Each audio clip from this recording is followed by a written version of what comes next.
Good afternoon from the White House in Washington. Ladies and gentlemen, the President of the United States. Ambassadors and representatives of the American Republic.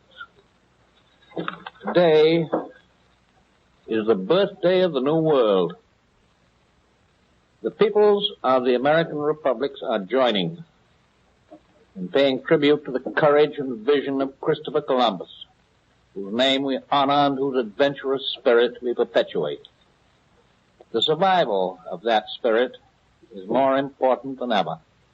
At this time when we are fighting a world war, when we are building the solid, durable foundations for future world peace. The little fleet with which Columbus first crossed the ocean took 10 weeks for the voyage, and the crews of those 3 ships totaled approximately 90 men. Today, every day, many times that number of men and many times the many tons of cargo that are carried across the ocean by air, they go across in a few hours. And by sea transport, an entire division of some 15,000 men can be sent across the Atlantic in one ship in 1 week. When we remember the rapid development of aviation since the last war, we can look ahead to the coming years and know that all the airways across all of the seas are going to be constant lines of communication and commerce. Thus, the margin between the old world and the new world, as we've been used to calling the hemispheres, becomes constantly narrower. This means that if we do not now take effective measures to prevent another world war, and if there were to be a third world war, the lands of the Western Hemisphere would be as vulnerable to attack from Europe and Asia as were the island of Crete and the Philippine Islands 5 years ago. It's a significant fact today that in Italy, the homeland of Columbus, forces from many parts of the hemisphere and from many distant parts of the civilized world are fighting for freedom against the German and the Japanese threat of medieval tyranny. Serving in the Allied armies in Italy are men from 48 United States, from the Kingdom of Britain and the Republic of France. But we must remember, and this is the first anniversary in which we can say it, there are also strong, well-trained, well-equipped forces from Brazil. There are units from Puerto Rico. There are Greeks. There are Poles who have distinguished themselves in bitter fighting at Cassino and Ancona and Rimini. There are gallant men from Canada and Ireland, New Zealand, and South Africa and India. There are combat teams composed of Americans of Japanese ancestry who came from Hawaii, all providing an effective answer to the false Nazi claims of Nordic superiority. And there are also Italians themselves, fighting bravely for the liberation of their country. They are fighting in the Allied armies, and they are fighting in the underground forces behind the German lines. If the spirit of Columbus hovers over his native land today, we can be sure that he rejoices in the varied nature of the Allied forces. But he was one of the truly great internationalists of his day. During the past century, many millions of Italians have come to the Western Hemisphere seeking freedom and opportunity. In Italy, there's hardly a town or a village that does not contain families who have blood ties with the New World. This is one of the many reasons why the forces of liberation have been welcomed so cordially by the Italian people after 22 years of fascism.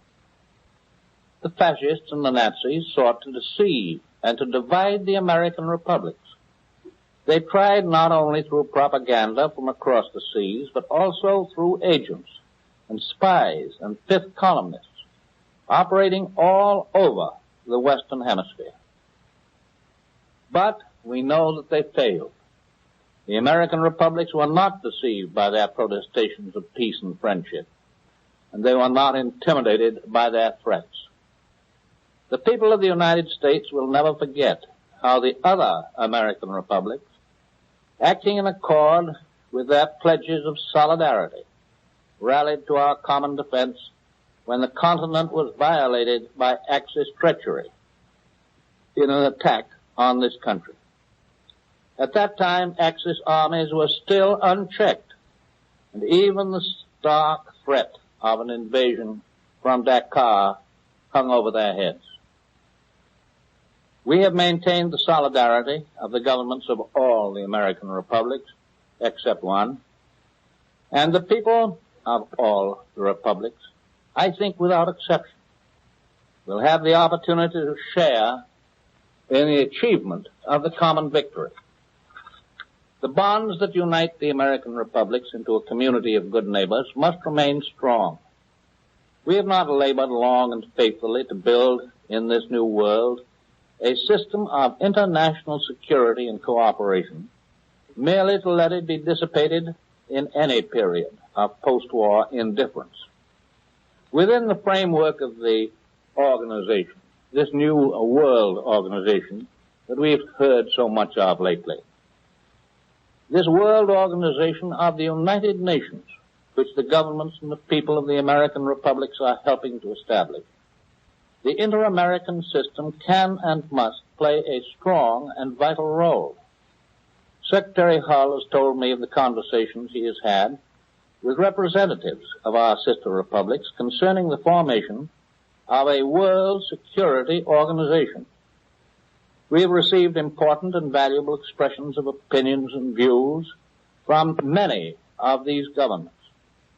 And I know that Secretary Hull and Under-Secretary Stettinius, who led the United States delegation at Dumbarton Oaks, are looking forward to further exchanges of views with our good neighbors before the meeting of the General Conference to establish the World Organization. We must press forward to bring into existence this organization to maintain peace and security. There is no time to lose, and this time I think it's going to work. It is our objective to establish the solid foundations of the peace organization without further delay and without even waiting for the end of hostilities. There must, of course, be time for discussion by all of the peace-loving nations, large and small. We know that substantial progress has already been made, and it must be continued as rapidly as possible.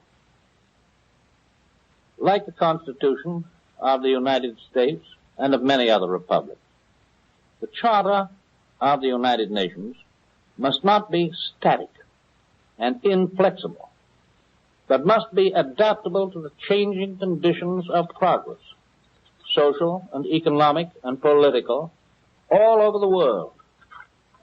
So in approaching the great problems of the future which we shall share in common with all the free peoples of this earth, we shall do well to remember that we are the inheritors of the tradition of Christopher Columbus, the navigator, who ventured across uncharted seas. I remember that when Christopher Columbus was about to set forth in the summer of 1492, he put at the beginning of his logbook the following words: "Above all, it is very important that I forget sleep, and that I labor much at navigation, because it is necessary." We shall require, all of us, the same determination, the same devotion, as we steer our course through the great age of exploration, the age of discovery that lies before us. Ladies and gentlemen, you have heard the President of the United States.